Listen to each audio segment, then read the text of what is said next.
Assalamu alaikum. Welcome back to our Ramadan session. I'm the presenter, Imam YAHYA ABDULLAH, coming to you live on Facebook, and we will post up later on YouTube, our YouTube channel, Al-Islam Worldwide Ministry. Bismillahir Rahmanir Rahim. Now, the second part of our presentation, we will start with the questions. But before I do, Allah reminded me of some more of my colleagues and associates and workers, hard, tireless workers in the community of Imam Muhammad, our leaders, imams, top ones, that came to my mind. So, as I said, I didn't write them down. Now, this time I wrote them down, and one of my main friends and my dear brother, and he wasn't on my mind at first, but he's on here. Facebook has his own, and that's my good friend Imam John Ramadan, hard worker and cause follower, student of Imam Muhammad. All the imams, basically all of them over in North Carolina. Oliver Muhammad over in Durham, Imam John Ramadan, Masjid al-Razak in Charlotte with Imam Khalil Akbar. Very productive, and he's also on Facebook, so you could see Imam John Ramadan on Masjid al-Razak Jummah prayer live. When I shared with him when I first started about 3 years ago, and he had me at his program there, interfaith program. He does such wonderful work. He and Imam Khalil Akbar with the Mecklenburg Ministries. And so he invited me more than 1 year, but 1 year I was there when we started Facebook, and I said to him, John, he took me to this place where they have the biggest, well, no, I can't go there, because if I start talking about that, I'll be breaking fast, so let me, subhanAllah, stay off of that. But let's just say he took me to a place where I was very pleased, all right? And he knows a restaurant, I'll leave it alone. But I was mentioning to him the Facebook and how to utilize it, what I was doing and the kind of response and people we were reaching. And he said, you don't have to tell me, but one time, and he got right up, and now, alhamdulillah, he's doing well. I can call him Al-Haji John Ramadan, because he went to Hajj with Imam Dr. Nasir Ahmed last year. So, to my friend John Ramadan, Imam Khalil Akbar, Imam Oliver Muhammad over in Durham, North Carolina, Greg Morrow, also in the Durham community, my dear friend, longtime friend, Abdul-Wahid. He used to work with Imam Muhammad with the colleges, Abdul-Wahid, also student there. So people that come to my mind. Imam Pacha, Masjid Ali Shah. I talked about the most productive imam in the country earlier, Imam Ezekiel Pacha in Harlem, New York. So this is Imam Pacha in Charlotte, North Carolina with Masjid Ali Shah. Mikhail Shabazz was former Imam of Masjid Allah, no longer there, but he's still active, still busy, and he did quite a lot of work and continue to do so. And my good friend over in Jersey, Wahyuddin Sharif, Imam Wahyuddin Sharif, very good student of Imam W.D. Muhammad, Mustafa El-Amin, also Mustafa El-Amin. Greetings to all of you, all Ramadan Mubarak, and my dear brother and friend that we work with, Salim Mu'min, with Mali, and so many others. And Dr. Zaid Abdul Kareem comes to my mind. I mentioned Talib Sharif earlier. So these are names that are coming to me. And I can't leave out my friend in Bermuda, Imam Basim Muwakil in Bermuda. So we have a wonderful community in Bermuda. And by the way, welcome Bermuda. I didn't greet all of our people that's on with us. Junaina from Malaysia and Bermuda, and Omadosa and U.S. Virgin Island. And I've been there. And I'm going to make a trip back on my own Omadosa. I want to come and see the community again in U.S. Virgin Island. Beautiful place there in the United States Virgin Island. And we have a community that follows Imam W.D. Muhammad. So greetings to all of you. Rahima, I saw you came on a couple of times. Rahima Abdul Wadud from Ghana. And Sowi Abdullahi from Ghana. Babangida Saminu from Nigeria. Our brothers and sisters around the world. Mexico with Donald Eubanks, Hawaii with Anwar Sultan, And my dear friend, longtime student of Imam W. Muhammad, and worker in education, Ajib Bilal in Eastern Europe, Albania, went there and set up a school in Albania. So the work is not restricted and confined to the United States of America. Imam Muhammad's community is also global. Imam down in Guyana, we have a community in Guyana, Imam there in Guyana. Followers of, in South America, followers of Imam W. Muhammad. Trinidad, I've been there myself, taught Jumu'ah at the community in Trinidad, small community in Trinidad, followers of Imam W. Muhammad's community, his leadership. So, greetings and Ramadan Mubarak to all of you all over the world. And I'm sure probably when I get on another break, some more of our productive imams and sisters and Nisa, I got a chance to see a little bit. I'm talking to Nisa Dewan. Your feed came up when I was doing my, because they're doing presentations too. And I got a chance to see a bit of her work. I've been on so many programs with her. I already know she's I want to use the right term for her. She's dynamic. That's what I was going to say. Yeah, she is dynamic. Really terrific young scholar and a student of Imam W. Muhammad, a student of Quran. When I say Imam W. Muhammad, I'm saying he was our Imam. But all of us are students of Quran. He taught us the Quran. He taught us the life of Prophet Muhammad. And Allah blessed him with his unique insights, along with other things that he taught us. So she also a powerful, dynamic student of Imam W. Muhammad, and our editor of the Muslim Journal, Aisha Mustafa, student of Imam. She's a student also, friend of the Imam, and she's keeping the community informed and have her staff. She's got some young people working with her now, Abdullah Rashid, or one of our other dynamic Imams in the community, with Imam Wazir Ali, human dynamo over there in Houston. They just grow them in Houston. And Malik, Abdul Malik Muhammad over in my son-in-law there, and was my son-in-law. I still consider him my son-in-law. He's dynamic too in the DeSoto community. So it's just so many workers around the country that I can't name all of them. So as you come to my mind, I'll mention it. And I know they don't really care, but I don't want to slight anyone and have anyone feel. See, that's the problem with going down this road. Once you start down this road, you might wind up in trouble. So I pray Allah, you all forgive me if I overlook you, but I know you working. And remember, all of us, we're working for the cause of Allah anyway. And I know they know that. These imams, they know. And you in your communities, let me say this, you're blessed to have them.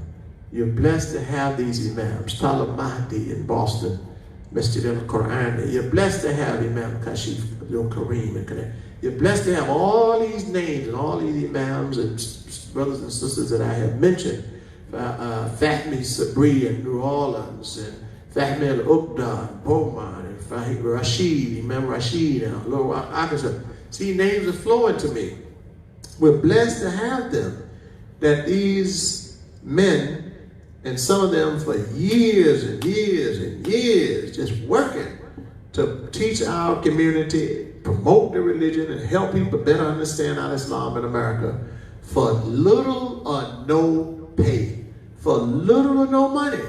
There's no, and I used to tell the young brothers who come to be imams, if you don't look at this as a paycheck job, no, it's no money. You young ones coming up, you should have some life skills, business skills, some way to provide for yourself, because you're not going to get money from the masjids. We're not there yet. Some communities are growing big enough to do that. We're not there yet. Business. So you want to have some business, you want to have career and occupation, and then the community have to understand that when these young brothers with their families, they're working, you all can't put a lot on them if you're not willing to pay them for all of their time. Don't do that. They don't have to make sacrifices like I did, and Imam Qasim and Fahim and Abu and all of us when we first started back in the day. and many of us just sacrificed because we were working hard to build our community. We were just starting. But this next group, new generation of leaders coming, no, you all don't have to do that. No, that's not required of you. So you make sure you have some way to provide for yourselves and your families, okay? And I'll tell you what Imam Muhammad used to tell me, and I took his advice, and I still take it to this day. Way on back in the 80s when he used to visit Dallas, he told me, he said, Imam YAHYA, make sure you get in a business. I said, that's what had me to go to real estate school back in the 80s in Dallas. Got my license and everything, real estate. Because Imam Muhammad, he was visiting Dallas, and he said, listen, he said, they can't afford to pay you what you're worth. He said, but even if they did, he said, get a business, Imam YAHYA, and stay in that business. So I went to real estate school, and still do real estate to this day, alhamdulillah. Not as much as I used to, but it's on a different level now, but I'll pass on it. But Imam Muhammad did this way. And he said, because when these MASJID, these are his words to me, in the early 80s, when he came to Dallas, Texas, and we were talking, he came over there for a program, radio program. He used to do it all the time when he was living in Little Rock, Arkansas. Come visit us and be with me and Marzouk, and we'd go to a radio program or a TV show, or just be with us for dinner, lunch, or whatever. He spent a lot of time in Dallas back in those days, and helping us build that community up. You remember, what did the D. Muhammad, God grant him the highest station in paradise? He said, YAHYA, when these messages get tired of you, they just kick you to the curb. He said, so always have you a business, some way to make you some money. I said, yes, sir, brother Imam. And I took that advice. So that's my advice to all the young imams and leaders and coming up behind the next group. You all always have something providing for yourself, a business or career or something. Don't depend on the masjids now. They get mad at you. All they got to do is call a board meeting and kick you right out the door, as they do it sometimes around the country. We have some tough people we deal with now. I'm talking to the American audience right now.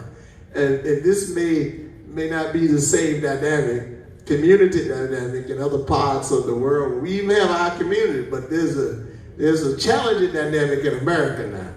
Very challenging with some of the community dynamics and a lot of community politics sometimes. And we don't have that, alhamdulillah, at Masjid Muhammad. No, we have a different situation by the grace of God here where I'm at now. We don't have no nonsense like that. But I'm so keenly aware of it in many parts of the country.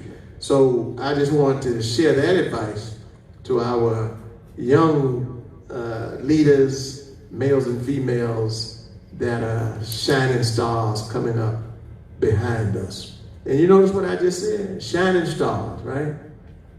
Listen, I don't mind mentioning them and promoting them and encouraging them.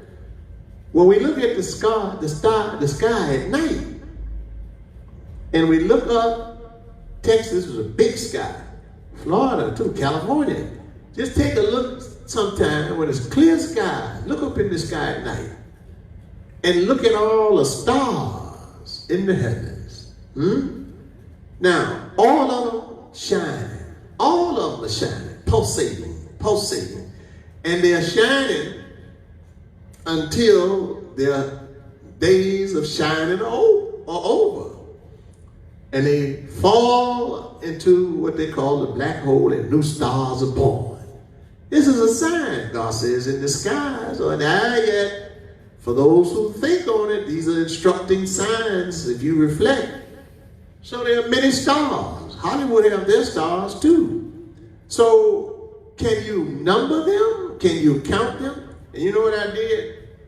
I did this a few weeks ago. I knew the answer to my question, but I just wanted to check it. I said, thinking, how many stars are in the heavens, the skies? Now the answer to that is, you don't know. That's the answer. Too many to count. So I Googled it. How many stars? It's just like I thought would be the case. They said, anywhere in our galaxy between 10 million to a trillion. You know what that means? That's a big difference, isn't it? 10 million to a trillion, if you know math. I said, well, they just too arrogant to say, I don't know. So they just gonna guess at it. We really don't know. It's millions and trillions of them. We haven't counted. Who can count the stars? stars. You can't count those. You can't. It's too many to count. So that's a sign that Allah has created us like stars. We have all these stars. They're human stars. And we shine and pulsate in our own way. And notice that the stars in the heavens, they're not jealous of each other. They're not trying to run over stars. You don't see Venus out there trying to knock her. That's a planet. But you know, it twinkles at night. Bright star up there in the sky. Look like a star. It's a planet. But you don't see the stars. And they're really suns. They're so far away from us. Light years away. Trillions of light years away, the scientists tell us. That we only get the faint light. Just a bit of that light. So here we have these human stars and the human constellations of our community in America and around the world, and other stars in the global Muslim community, shining, pulsating, shining, giving that light back in the dark time. And they shine in the darkness, right? So they shining in the light, shining at the nighttime, pardon me, pulsating in the dark. So that's a sign. We're in this world. Part of the knowledge of this world is darkness. So those of us that God has blessed with this pulsating light, this pulsating knowledge, the Quran, we should be shining it until God says, okay, you have pulsated enough, you have shined enough. And all the stars exist in the heavens together. So we are in this human sky on earth. And God has blessed us. Some shine brighter than others. That's the stars. So no point in us being envious and jealous. Just thank Allah, He made you a star. And keep on shining, brother. Keep on shining, sister. Yes, and we'd like to welcome our brother from Bangladesh, Brother Jackie. Welcome, my brother. Assalamu alaikum and Ramadan Mubarak. So we are reaching in Bangladesh. We've had some viewers before from Bangladesh too. Pakistan, India, Bangladesh, which is near India, Bangladesh. So we welcome our brother to our page and our session here. And greetings to you and the Muslim brothers. We are your brothers from the United States of America. And we send greetings, Ramadan greetings to our brothers. Please tell them, say you are on with Imam YAHYA Abdullah from the United States of America, the indigenous African-American brother, follows the Imam Muhammad all the way from America, and he sent greetings to the Muslims in Bangladesh. We say, Assalamu alaikum, Ramadan Mubarak to our brothers. We're brothers. We're Muslim in the Muslim community, and we're in the human community. So Ramadan Mubarak to you, Brother Jackie from Bangladesh, and please give our salams and Ramadan blessings to the brothers and sisters there in Bangladesh. Okay, so now I got that. Now for the questions, let's go to the questions. So one question, well, I have Sister Sakina. So Sakina, yes, her name is Sakina Al-Nisa Rashid. Sakina Al-Nisa Rashid with the throat and mouth wash on Facebook. So here is her page.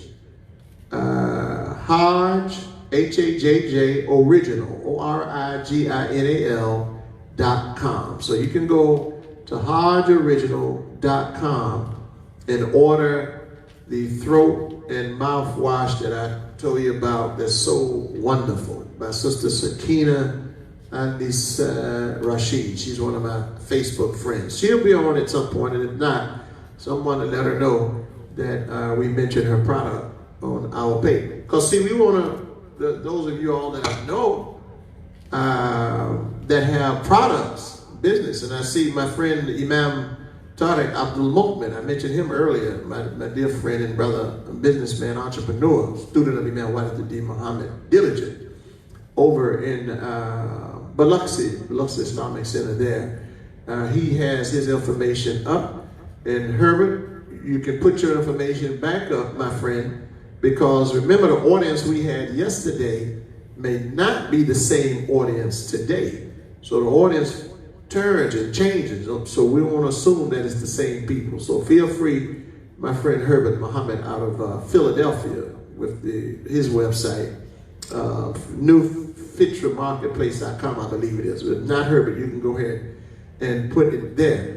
And then The book, Sister Sweeya, I saw you, and I'm hearing good response came from the ad we ran and the promo and me talking up the book, Uniformity in Prayer.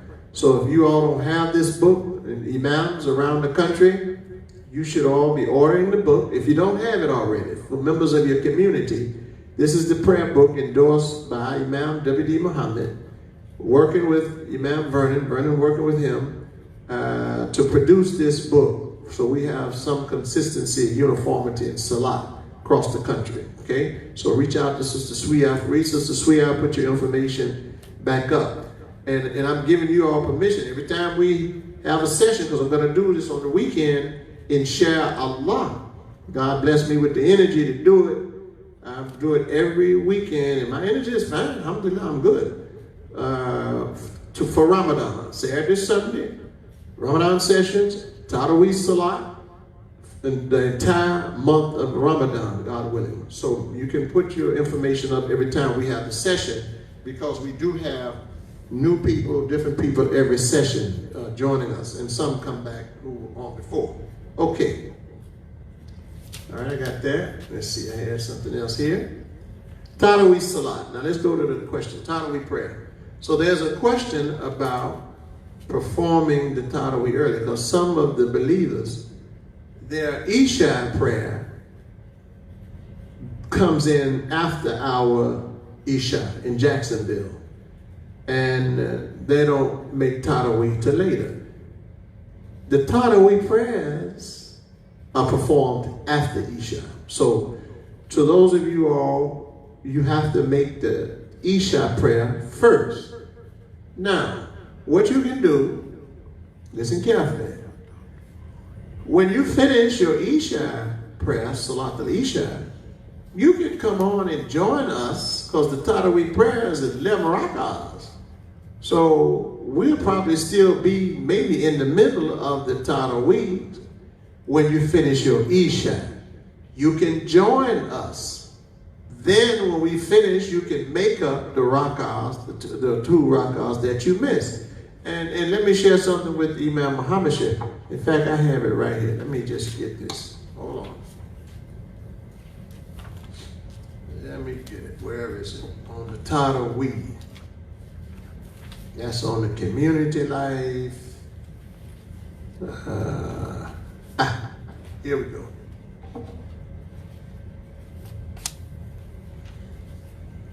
Let's see, Taraweeh prayer 3.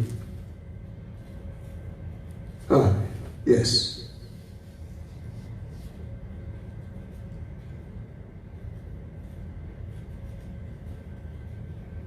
On Taraweeh prayers. He said, if you're reciting or listening to the Taraweeh prayers, or listen to the Quran, then you hear, because you don't have those prayers after 9 prayers, 7 Ramadan. All right, Imam Daniel Kareem asked this question about Taraweeh. So, can you do the Taraweeh prayers, I'm reading, at home or in the MASJID? This interview between Imam Daniel Kareem and Imam W. Muhammad that I read from yesterday. And you all who are with us now, if you missed any of the session yesterday, no worries. It's posted on Facebook, this page, Imam YAHYA Abdullah's page, Al-Islam Worldwide Ministry page, and it's on YouTube. So you can go back and watch it on your big screen TV, what we did yesterday, and what we did last week. Thank Allah for this technology. So if you're not sitting, because you have other things to do, but you can always go back at your leisure and convenience and watch the program. I post it and save it on Facebook, and then you can watch it on YouTube. And the Taraweeh prayers and Jummah also, okay? So here's what Imam Muhammad says. So you can do Taraweeh prayers at home at a masjid. Question, Imam Muhammad. Yes, yes you can. Preferably the first 20 days or so, that we can do 10 of those days in the home. And 10 days with the community. And the last 10 days you may do with the community or at home either. But you should have at least 10 days out of the 30 days at home praying with your family. Now, Prophet Muhammad sallallahu alaihi wasallam, prayers and peace be upon our prophet. And you've heard me read that before, what the Imam is saying. Now, I know you can't go to the MASJID right now. Okay, this is applicable, what I just read, under normal circumstances. And some of you all, you wouldn't even be online doing Taraweeh live if we didn't have this pandemic and you didn't have the stay-at-home orders. So these are extenuating circumstances, and we are facilitating it by the grace of Allah, utilizing the technology, okay? But the Imam said, pray them at home. So you're at home, you can't go out. Under normal circumstances, when things get back to normal, it's Ramadan, pray some of the Taraweeh, as he said, at home. At least 10 days at home with your families. So brothers lead the Taraweeh prayers, and if you don't know, learn them, learn them. They're only done during Ramadan. Now, you say, what about Tahajjud? Well, Tahajjud prayer, you can do those anytime. It's not Ramadan. It could be any time of the year, any time, any month. Yes, that's the prayer, the late night prayer after you sleep. Now, listen carefully. You go to sleep. Then you awaken. If you awake in the middle of the night or later part of the night and you want to make the prayer, the prophet, he would make these prayers sometimes, most many times. In fact, he used to stay up so much late that Allah had to reveal in the Quran to the prophet, spend a little, we see you standing at night, stand half of it, a third, or a little less. Because he felt so much devoted to God, he wanted to show his devotion. Almost like Abraham with the sacrifice in another picture, where Abraham, God told him to sacrifice his son, and he was willing to do it for obedience to God. So when he was laying his son, the son too said, whatever God told you to do it, and I'm with you. And when he laid, this is Abraham, laying his son on the altar, and God said, no, you have proven that you're willing to sacrifice. So Muhammad the prophet, he was the same. He didn't have that picture for the ritual of obedience. His was praying, constant praying. So Allah said to him, had to send revelation to the prophet. He just felt so obedient and devoted, and was so obedient and devoted to Allah. He wanted to pray all the time. So Allah said, we see you, Muhammad, but this is not necessary. Pray half of the night. You don't have to stay up all night. He'd stay up all night. And God said, no, even a third. No, third of the night. Don't say. And God said, it's in the Quran. No, even a little less than that. Even less than that. To say to him, we know you're devoted, Muhammad. God knows you're devoted. But you don't have to go to that extent to prove your devotion. So Allah knows our situation and our circumstances, brothers and sisters. He knows we on lockdown. Times are just a lot different. So join us for the Taraweeh when and where you can. But you have to make the Fajr prayer, Isha, always first, because that's part of the 5 pillars, 5 prayers, 5 daily salat. So you have to make the Isha prayer first. Then, if you want to join us, and I'm speaking to people who are joining us now, who don't know how to make the Taraweeh, join us where we are. So let's say you finish your Isha, and then by the time you come on to the live Taraweeh with me, what I'm doing, leading in prayer, I may be at Rak'ah 6 or Rak'ah 4, the 4th unit, the second part. I may have already recited 4 Rak'ahs, performed 4 Rak'ahs of the prayer. You catch the other 4, and then the 3 witr. Okay, good. And then you can pray the other 4. Make 2, long as you, when you finish, when you make the witr prayer now, that concludes it for the night. You're done.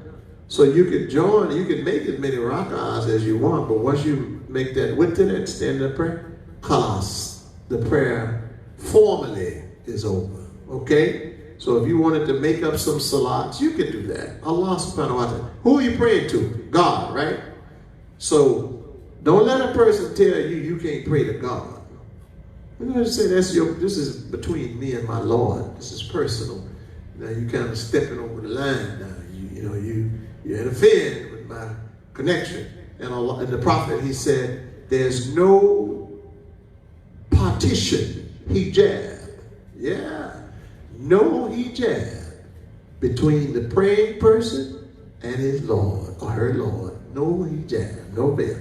And no veil between a suffering person and their Lord. No hijab. And remember, we don't have to go through anybody. You don't have to go through an imam for salat. No, we don't have a priesthood in Islam.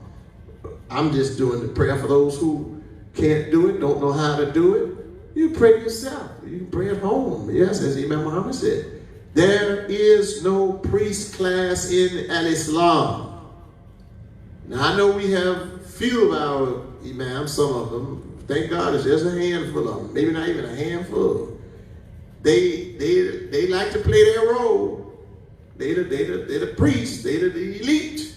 No, just brothers. God is blessed to share information and knowledge. We don't have a priest class in Islam, a priesthood, secret order to get together with the secret knowledge. This is nonsense. That's not our religion.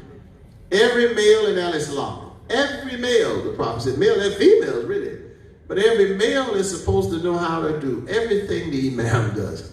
And brothers, you're supposed to be imams in your home. You're supposed to make the adhan, the karma, call you, and many of you all are doing this. I'm not telling you something you don't know. This is only for those who don't know this now.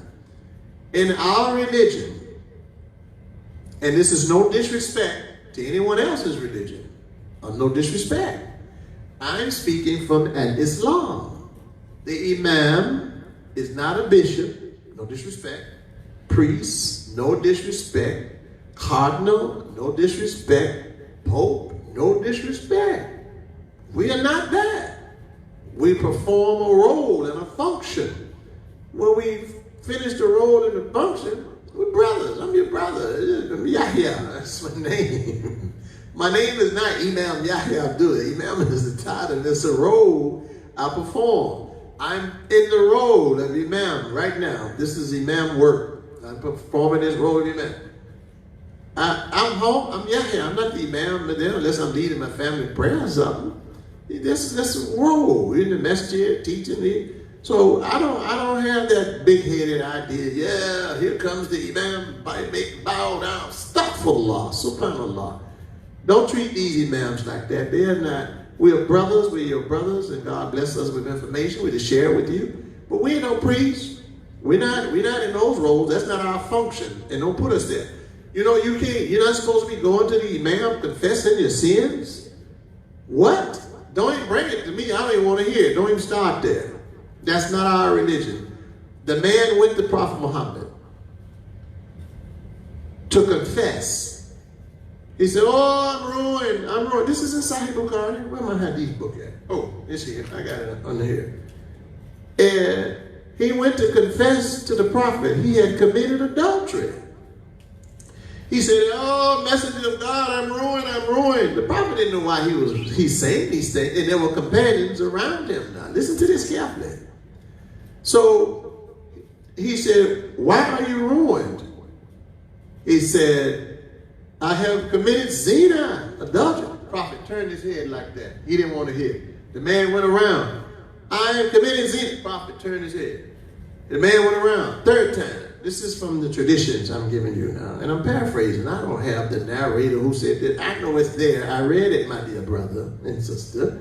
So you can look it up. You can Google it.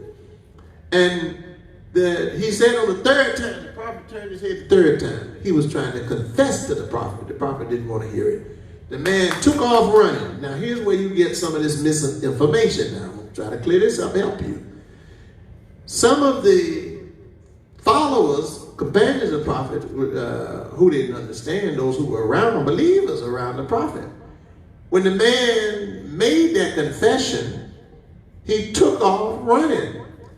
They chased this man down, took some rocks, and stoned the man to death. This is how you get stoning for committing zina in the hadith, because that's not in the Quran. There's not anything in the Quran that says stone the person for committing adultery or fornication. Show me the verse. Just type it up. I have my technician here with us. Raheem is here. Text me right now, put it in the comments, the verse in the Quran that says stone the adulterer. It says strike them, flog, and that has a higher meaning. In America, you can't get a person and start hitting the person and beating that person. These things have higher meanings and understanding. You're going to be charged with assault and battery. You'll be charged with assault and battery. So you can't even carry out that punishment. Say, well, we were on Sharia. America has its own Sharia. We have that means law. That's what it means, law. And we have the religious requirements in our religion. Some of the requirements in a Muslim land, Muslim world, where they carry these things out, we can't do that in the United States of America. We're not in charge of America. We're a small, talking about the Muslim community. We're a small minority, 6 to 8 million Muslims in the United States of America. And even with some of those rules and laws there, they are there and they have to be carried out, applied by learned people who understand higher readings and higher meanings, not just the literal things. The literal means, statements have higher meanings and understanding, okay? So they chased this man down. Now listen to Muhammad the Prophet. They chased the man down, stoned the man to death. This is during the time of the Prophet. They came back and they told the Prophet, said, we killed him, we killed him, we killed him. He said, you all did what? Why did you all kill that man? This is the Prophet questioning them.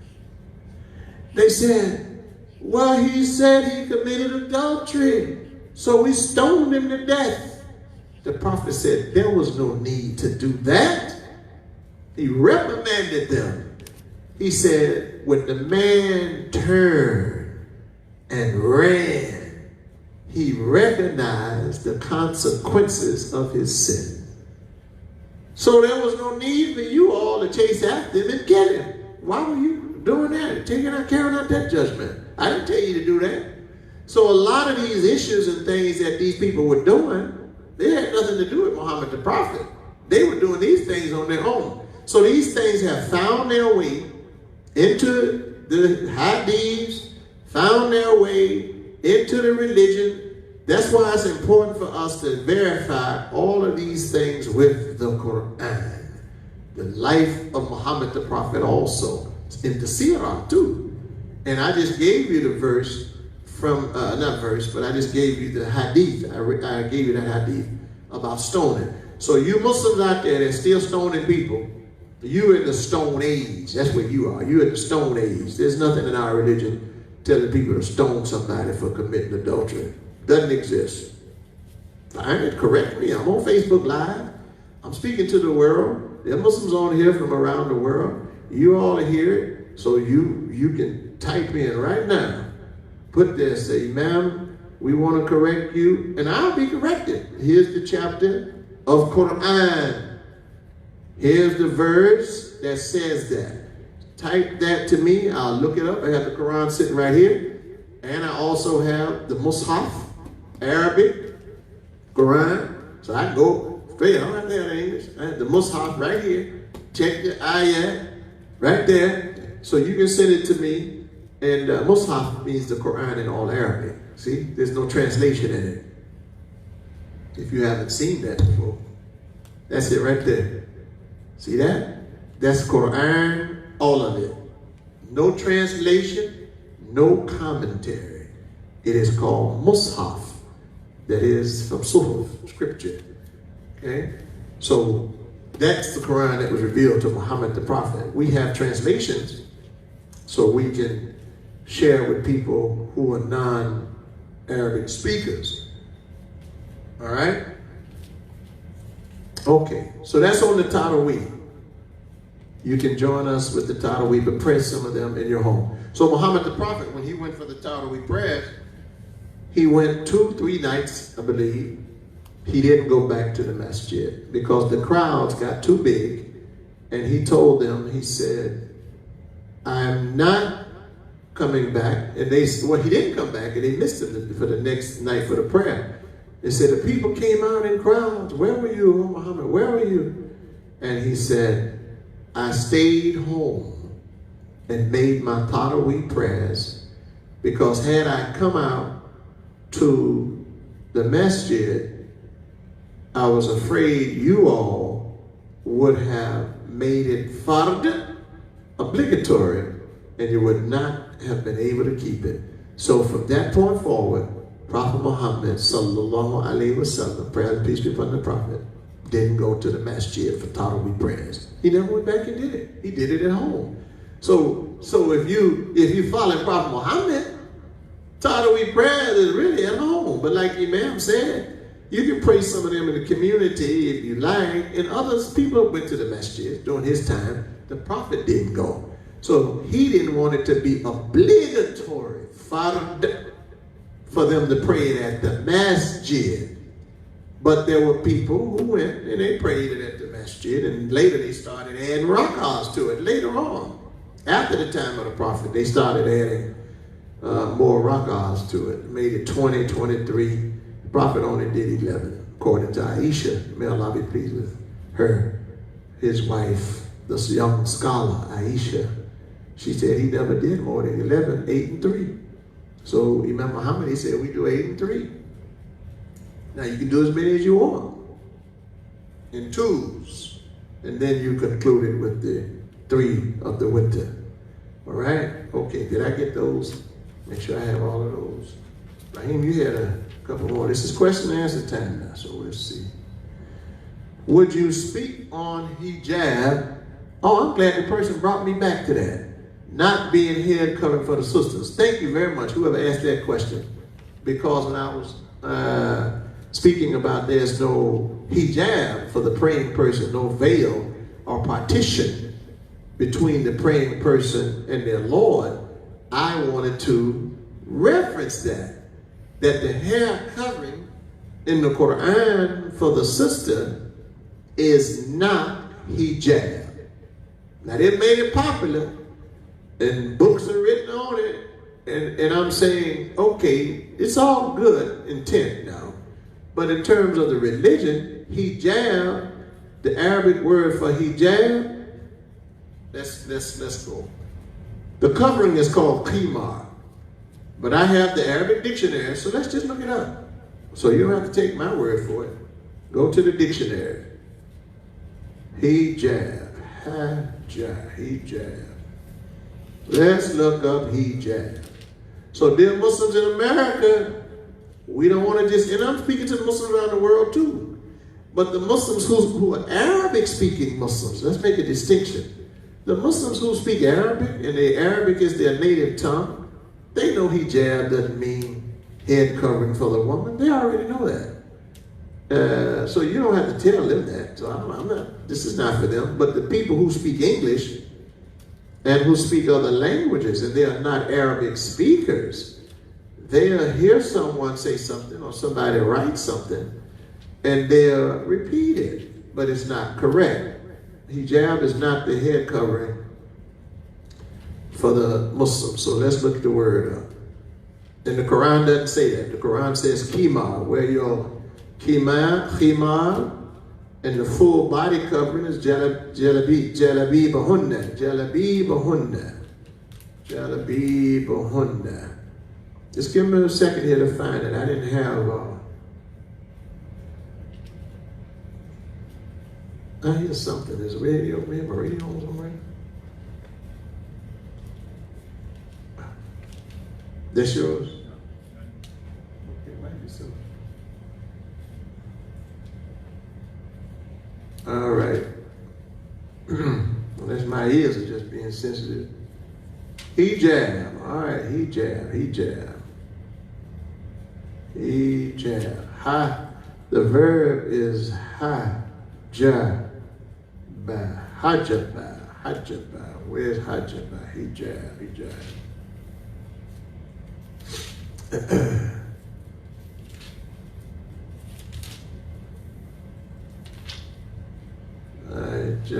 And I had this, not the date mark, because I had no intention of talking on it, speaking on it, but I've addressed it before. Oh, here we go.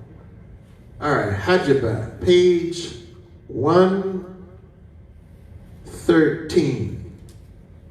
Hajaba, hijab, veil, curtain, screen, a screen and a curtain, barrier. Mahjubun, shut out, blind. Hijab, a barrier. And this word in the forms to cover, to veil, to hinder anyone from access. That's like a wall. That wall could be called hijab. Door, hijab. Curtain, hijab. Screen, hijab. Barrier, hijab. Not one entry says hairdress. Cover, now he put this in here, cover or veil, but that's a curtain. That's not a hair cover. There's not a hair cover here. Kama khimar. Now jim ha ha ha ha ha. Now let's go to ha. That's on page 113. Hajaba, hijab. So veil. So sisters, the covering of the hair is not hijab. In the Quran, it's qima, and wear your qima. All right, let's find kha. It's the word kha, kha, kha, kha, kha, kha, kha, kha, ma, ra, kha, ma, ra, kha, ma, ra. All right, keep on going. YAHYA. Kamara. So I gave you page 113. So in the dictionary, see, that's why it helps to have a good dictionary too now. All right, here we go. Kamara. Now look at the meaning for this, for the kamara. What page is this? So this is page 165. And I have it circled too. Page 135.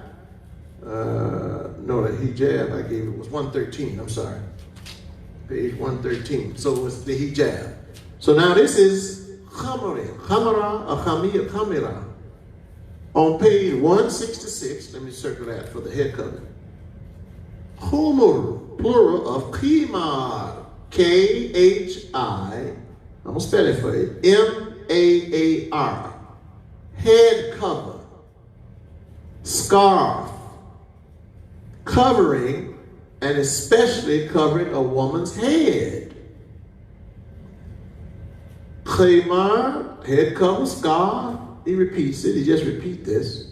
Been used. This word is in the Quran 7 times. But look what it says. Anything that intoxicates. Cover. To cover, to conceal, veil, hide, ferment. Like you put grapes somewhere. Any fermented drink. Grapes. Khamar. Humar. Khamar. Anything that clouds or obscures and covers the intellect. The Bible, now you have to go to previous scriptures to connect this now. The Bible says the woman's hair is her beauty and it's intoxicating. Yeah. And how I want to put this? Yeah. In the old days, well, even to the present day, I'm saying old days, but even to this day, the women in the Catholic Church, nuns, you know, they wear the head cover. I forgot what they call it. It'll come to me or someone will send me the text.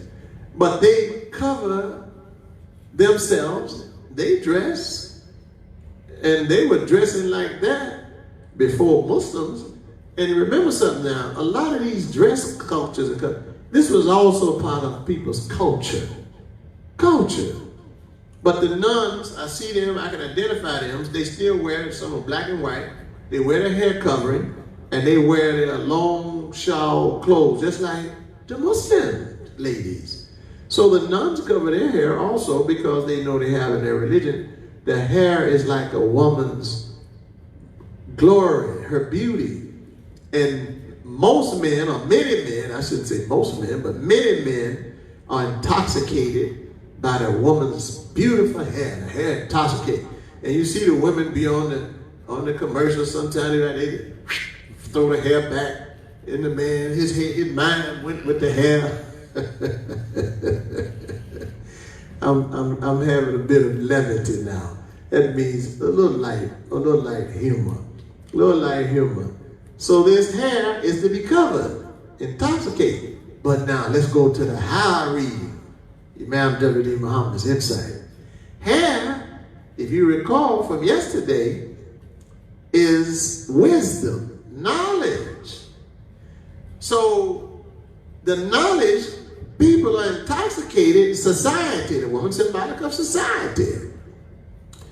People in society are intoxicated by their knowledge. And the knowledge intoxicates them and intoxicates other people with their knowledge. They can intoxicate you with that knowledge.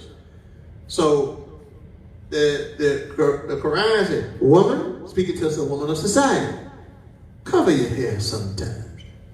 Cover it up. So you see me, I have the kufi on, right? I'm covering my hair because I'm in the woman community. I'm in the community. So when I walk inside the masjid, I don't wear the kufi out in the public. I cover my hair because I'm covering, like the Jewish brothers, they wear the yarmulke on their head to cover their knowledge. So we don't want to be show off in the knowledge, cover it. And then share the knowledge when you have the chance. And thank you, Jamila, for your kind words. Jamila Abdullah here in Jacksonville. She said, well, shouldn't we show appreciation and tell you we thank you for your sharing? Yes, you should. And I thank you all very much for your kind comments. I was just simply saying that from my response perspective, we said, alhamdulillah, praise God. And it's not necessary. It's my duty, but you should say thank you. You should say appreciation. You should thank the imams and the teachers, brothers and sisters who are sharing their knowledge. You are 100% correct. And we appreciate you saying you appreciate the knowledge. We do, and I appreciate it. Thank you, I do appreciate it. Because after all, the prophet, he did say, now this is his picture language now. He said, don't put pearls around the neck of swines. Now you know that needs interpretation. You already know that needs interpretation. First of all, the Muslims don't even eat swine, kinzia. So you would have to go find a pig to put a pearl on a pig's neck. You actually believe the prophet is saying, don't take pearls out the ocean or buy that you buy in the store and then go find a pig and you're a Muslim and put a pearl on that pig's neck. No, these things are mutashabihah. See? And remember, Allah taught Yusuf ta'wil al-hadith. So the hadith has to be interpreted, insights into these. So let's look at it in the high reading. It means, the prophet he said, don't take your knowledge that's like pearls. And they call what? Pearls of wisdom. Don't take your pearls of wisdom and give it to those who are ungrateful and don't care about it, don't appreciate it. They just like pigs. They don't appreciate nothing. They're uncouth. So he's saying, don't waste your knowledge on ungrateful people. So thank you, Jamila, for that. Now back to the hair covering. All right, so the hair covering, cover up your knowledge. See, that's the meaning on the high level. Don't be so show off with your wisdom and your knowledge. So the covering for the woman, see, knowledge intoxicate. Kamar. Let's see here. I just want to make sure. Wine is also called common because it covers or obscures or affects the intellect, you see, or the senses. Now you see the connection between the knowledge and the wisdom and the wine and the hair. All these things have meaning. Connections. It affects the intellect of the senses because it agitates and excites the brain so as to make it lose its power of control. Khumra, head cover, scarf covering for the woman's hair. So sisters, the answer to that question, page 165, 166, these are reading glasses. 165, 166 of the dictionary of the Quran, the hair cover for the female, the woman in Al-Islam, and it's in the Quran, is khimar, K-H-I-M-A-A-R, not hijab. So you say, where did that come from? Well, from those who like to misinform and those who like to mislead. They'll introduce things, and pretty soon everybody walking around talking about hijab, you got a screen and a veil on your head, and you wearing a scarf, you wearing a khimar, and they call it a hijab. It's khimar. That's what Allah says in the Quran.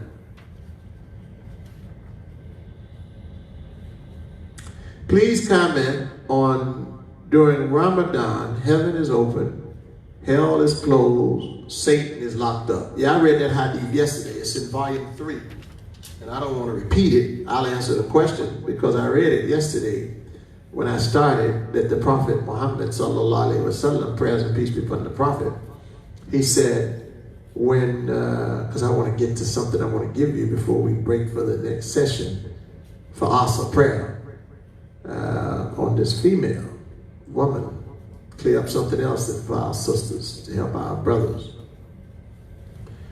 The Prophet says, yes, when Ramadan begins, paradise, the gates, the doors of paradise are open. Hence, he said, anyone who passed during this month of Ramadan, a believer, enters into the paradise. So our IMAM, ABDULLAH Muhammad Ansari in Connecticut that I mentioned earlier passed this morning, and he passed during the month of Ramadan in the days of mercy, these 10 days of mercy. So Allah, according to the teaching of our Prophet, he goes into the paradise. May Allah forgive him his sins. A gentle soul, I know him, gentle soul, and grant him the paradise. So yes, paradise is open. We take those words as the Prophet said it. However, I was explaining to you yesterday, Jannah in this life. So we enter in our spirit and our soul a state of paradise. Oh, so peaceful. Nafsin mutma'inna, soul at rest. You feel so peaceful, so restful. Don't want to argue with anybody. Can't stomach an argument, tolerate it. No nonsensical. Back to the paradise. The doors of the paradise of your own nature, your own spirit, and your own soul, and your own mind have been opened in this month of Ramadan, 29, 30. We come right on back and enter into the garden. Ud'u fi ibadi, ud'u fi ibadi, ud'u jannati fi ibadi. Come in, my servants. Enter into jannati, my paradise. Fi jannah. Fi is inside. See? So there's something happening in your soul and in your mind that's opened during Ramadan. Paradise. That's what the Prophet said.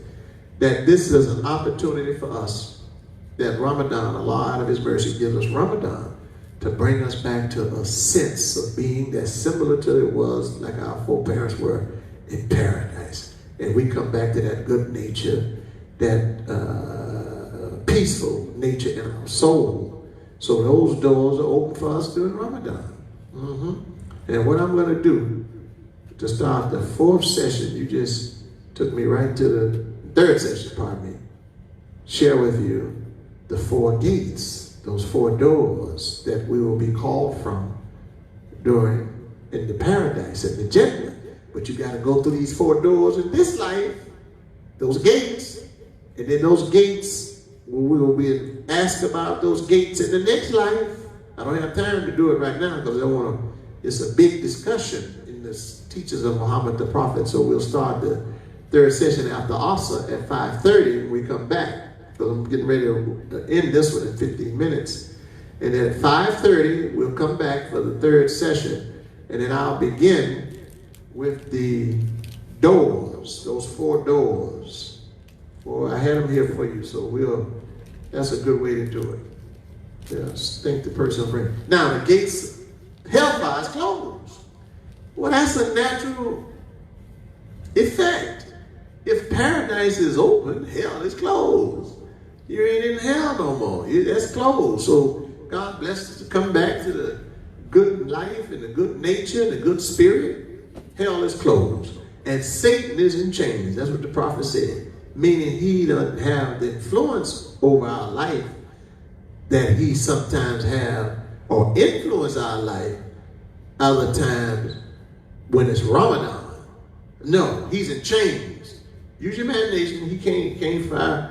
And then the prophet, he said, Asiyamu Junnah. I read that in the Jummah Prayer Friday. It's on YouTube and Facebook. Ramadan, the month of revelation. And check out our YouTube channel, Al-Islam Worldwide Ministry. Thank those of you all who have subscribed, and I encourage all of you all and request you to subscribe to our YouTube channel. It's free, it doesn't cost anything, to help us with grow our presence on YouTube also. And there's a monetary benefit in it down the road. If we can get enough numbers, then I understand they start paying for that. So we get our numbers up into the thousands like we have with Facebook by the grace of God. We have thousands for the session, thousands for Jummah prayer, thousands of people on for the session. Alhamdulillah, praise God. So we get our numbers increase on YouTube. YouTube pays for that. I don't know if Facebook is compensating that or not, but I know once we get certain numbers on YouTube, they pay you to be there, which is business, yeah. And by the way, if you want to contribute, and thank you all who are contributing, sending contributions, we appreciate your donation to Al-Islam Worldwide Ministry. You can go online, go online to our webpage, www.alislam, that's A-L-I-S-L-A-M, Al-Islam Worldwide Ministry.com. And you can make a donation or you can mail in a contribution. Al-Islam Worldwide Ministry, P.O. Box 3204, Jacksonville, Florida 32206. All donations are welcome and appreciated. All right? So Satan is in chains during this month, meaning, and the prophet said the fasting is a shield. So imagine the armor he can't pierce. He has no major influence. If you imagine someone shooting arrows, firing arrows, Ramadan is a protection, protect us from the corrupt arrows that Satan is firing at the people and all around the world. So I invited, when we started, I invited people we have a pandemic in the world. I invited everybody who are not Muslim to join with us on Ramadan. Pick a day, pick a weekend and fast with the Muslims all over the world. So I hope that answered your question. Now let me go, and there's a whole lot to be said on that, but like I said, tomorrow I'll address these doors, inshallah.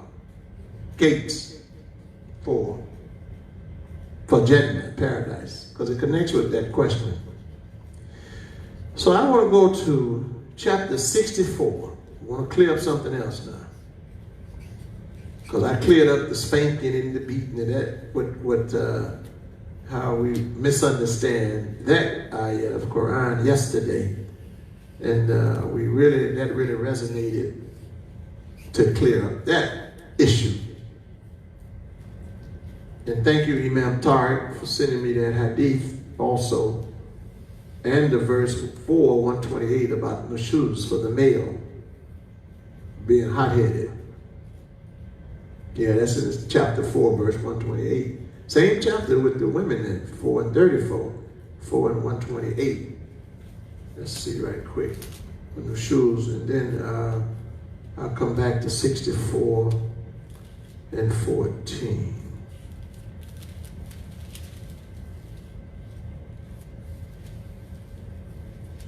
Yeah, see? So now the sister, she gets equal treatment now. Because remember, on the first one, it was the male, the woman being angry, the shoes against the husband. But now listen.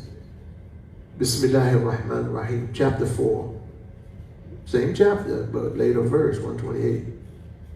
وَإِنِّ امْرَأَةٌ خَافَتْ مِنْ بَعْلِهَا نُشُوزًا.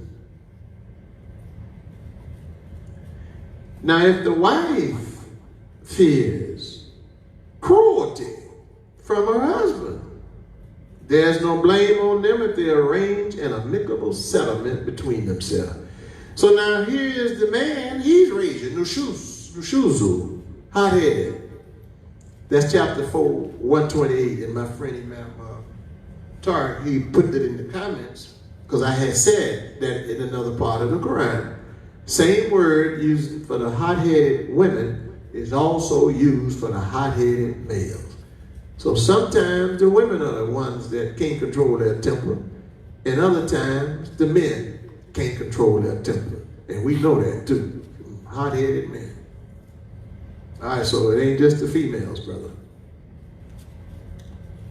See how Allah addressed the whole issue of balance of the males and females? Yeah. Now here's another issue that creates problems for those who don't know the Arabic language of the Quran. English speakers, now I'm talking about English speakers. Those who speak English and you have these types of translations, this translation. Chapter 64, At-Taqabun, mutual loss and gain. Now that's a word, At-Taqabun, mutual loss and gain. Do you know this can be applied to the business world, the business community? A lot of money being lost, jobs being lost. You have gains in business, but you also have losses. Market gain, intraday trading every day. The market, I'm talking about Wall Street now. They have gains. Oh, the market is up.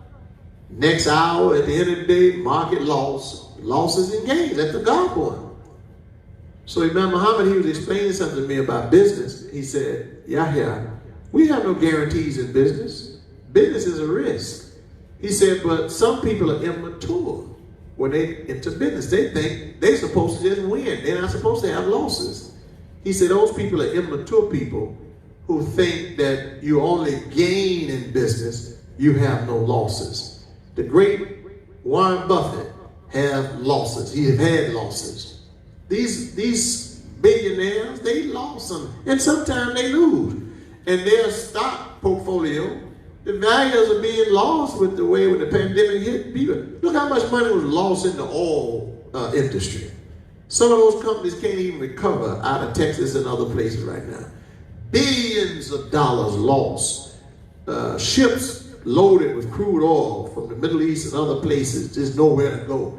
No storage for it. Lost. The cargo is just lost. So if you are immature and you can't handle losses, don't go into business. Yeah, that's what Imam Muhammad said. Don't go into business. You're a person that if you invest money, you want it all, return and never lose, you can't handle loss, don't do it, brother. Don't do it, sister. Because business is not like that. So Allah gives this chapter to the Prophet. At-Taqabun, mutual loss and gain. So it carries within it that word, that meaning. Gain, sometimes you win. What's that old saying? Sometimes you win and sometimes you lose. That's life. So be mature and understand you're taking risks when you go into business. and you could possibly lose. So take informed risk. And Warren Buffett, he said, you should only invest money on Wall Street that you can afford to lose. That's how he put it. Don't invest if you can't afford to lose the money. See? Because you're taking market risk, and then things happen. Look, who anticipated this pandemic? The virus. Nobody saw that coming, really didn't anticipate. And there are people who say, well, perhaps we would have some of this might happen. No, I'm talking about that you could actually put a date on that and say this virus is going to hit the world on this month, this date, this year in 2020. Nobody could predict that. Okay? So you have people saying these things were possible that we could have. President Obama said it in 2014. Let's prepare. We might have something like this. But he didn't know a date. Others, scientists and billionaires, let us prepare. We might have something. I tell you one thing, we all learned it now is possible. Something unseen can take out all the things seen, people seen. So now you have experience with this. Had experience before, but didn't learn the lessons of the past. So let us learn. I'm not here to blame anybody for anything. That's not my role and my job. Other people do that. But what I'm saying is, in the business community has been impacted in a big way because of this pandemic. So a lot of financial losses. Okay, so now let's go to 64 and 14 to clear up something, help our sisters out in the 5 minutes I have left. Bismillahir Rahmanir Rahim. Verse 14. And this connects with what I was talking about the women yesterday. Cleared that up. Let's clear up something else, brothers. يا أيها الذين آمنوا إن من أزواجكم وأولادكم عدو لكم فاحذروهم وإن تعفوا وتصفحوا وتغفروا فإن الله غفور رحيم. صدق الله العظيم. God the mighty spoke the truth. Translated. Now I'm going to read what they wrote in the translation. All you who believe, truly among your wives, that's the translation, and your children are some that are enemies to yourselves. So beware of them. But if you forgive and overlook and cover up their faults, verily Allah is all forgiving and most merciful. Well, my brother, this is the wrong translation. Sister, I'm helping you out right now. The Arabic word here is spouse, not wives. It could include the woman, but it means spouse. This translation is woefully misleading. Let's go to the dictionary of the Quran. Zawj. Zawj, the word they use there, as waj, zawj.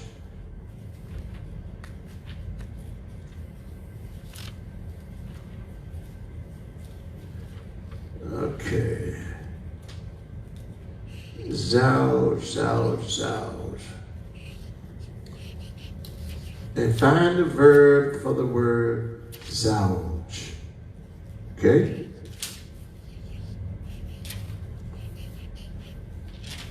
That's very misleading and could border on dangerous for those who are English speakers and don't understand Arabic to have that translation zawaj.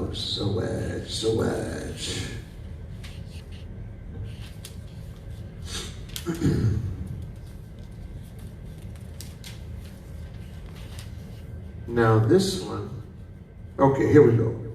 Page 237 in the dictionary. Zaja is the verb. Yeah, zaja. It's one of these verbs that has weak radicals in it where alif, waw, ya can be interchangeable words, zawaj. All right, so the word min azwajikum in the plural. Truly among, the translation says, your wives. But let's see if that's correct. Zaja. to marry anyone, to someone, couple a thing, to make a pair. So zawj, or azwaj, is couple.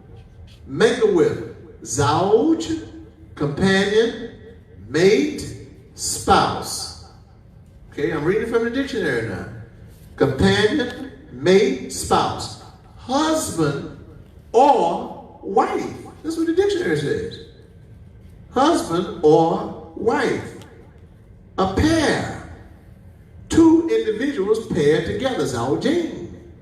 Zawja, zawaj, to join together, give in marriage, unite as a couple. Zawajna, we wedded, gave in marriage to pair. So if the word is zawj, husband or wife, spouse, why is this translation just saying wives? It should say, truly among your spouses or your mates are enemies. Now let's read it the way Allah revealed it to Prophet Muhammad. يَا أَيُّهَا الَّذِينَ آمَنُوا إِنَّ مِنْ أَزْوَاجِكُمْ وَأَوْلَادِكُمْ عَدُوٌّ لَكُمْ فَاحْذَرُوهُمْ. O you who are believers, verily among your mates, among your husbands and wives, spouses, and among your children are some that are enemies, so be warned. Beware of them. So God revealed to Prophet Muhammad that in some cases the man is the problem. He is the enemy in the household. In other cases, it may be the woman who's the problem. But just to say the woman is the enemy, brother, this is what the Bible is saying in misperception. And they have the woman Delilah, the downfall of man, Jezebel, Eve, all the women it is. These women are the downfall of the men. No, no, no. The Quran doesn't say that. The Quran said either or. Either spouse could be the enemy. Either spouse could be the problem in the relationship. Sometimes it's the male. Sometimes it's the female.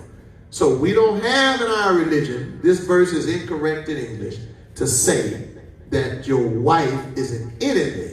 No, bro. Sometimes it could be you. So we hope that we've clarified that, and I'm rushing with that because I see the time has expired, and when we come back after the Asa prayer, we'll pick up a few of your questions, and I will speak on the 4 gates that will be called from in paradise to conclude the session. Assalamu alaikum. Join us back at 5:30. Okay, we're going to make our Asa freshen up, and I will upload this session to Facebook. Assalamu alaikum.